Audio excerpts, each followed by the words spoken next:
तो असदुद्दीन ओवैसी के काफिले पर हमला हुआ था और खुद पर हुए हमले पर ओवैसी का बीजेपी पर निशाना कि जिन्होंने गोली चलाई नेता उनसे मिलते हैं।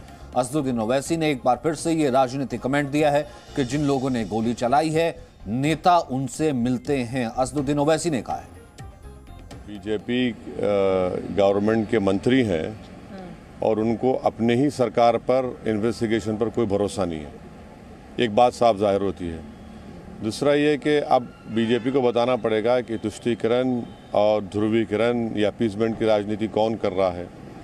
तीसरी बात यह है कि बीजेपी जो कहती है उत्तर प्रदेश से हमने क्राइम को और माफिया का खात्मा कर दिया, तो आप जाकर उन लोगों से मिलते हैं जो हम पर गोलियां चलाई हैं, तो फिर आप ही तो अपीसमेंट कर रहे हैं और आप कौन सा लॉ एंड ऑर्डर की बात कर रहे हैं वहाँ पर जाकर।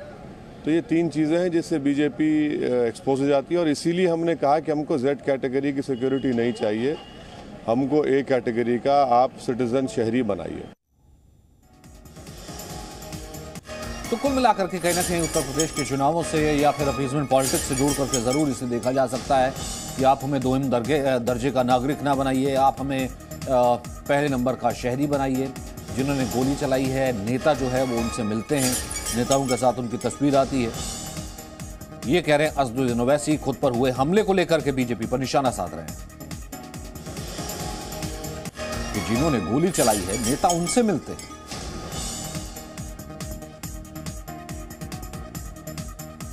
वही हिजाब मामले को लेकर के भी सुनवाई लगातार चल रही है। क्या कुछ कहना था इसके ऊपर असदुद्दीन ओवैसी का, सुनते हैं।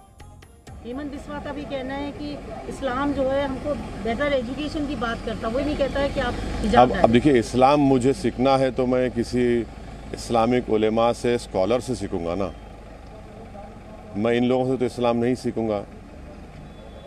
हम इनसे ये कह रहे हैं कि आप संविधान में जो फंडामेंटल राइट्स जो दिए गए हैं भारत के हर नागरिक को, उसको आप दीजिए। और ये जो कर्नाटक में हिजाब का जो इशू खड़ा हुआ, वो बीजेपी ने उसको खड़ा किया है।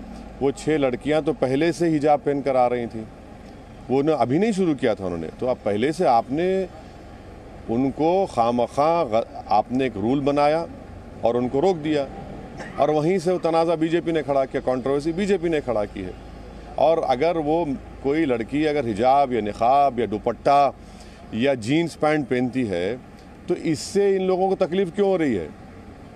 तकलीफ आपको क्यों हो रही है? इससे आपको किसी को हार्म हो रहा है? भाई सर पर अगर कोई पहन रहा है तो इस पर हार्म तो नहीं होना चाहिए ना। और वो कहाँ जा रही हैं?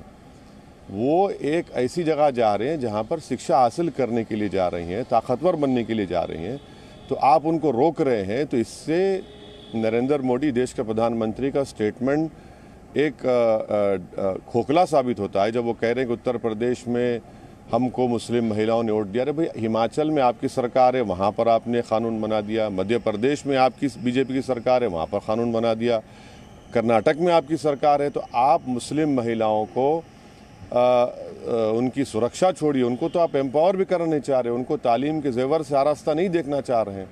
तो ये असल बीजेपी का चेहरा है जो देश देख रहा है। वहीं पलटवार करते हुए क्या कहना था बीजेपी का मुख्तार अब्बास नकवी का, ही सुनते हैं। देखिए, ये जो हिजाब का सांप्रदायिक हाहाकार है वो हिंदुस्तान के संस्कृति और संविधान पर शुद्ध रूप से वार है।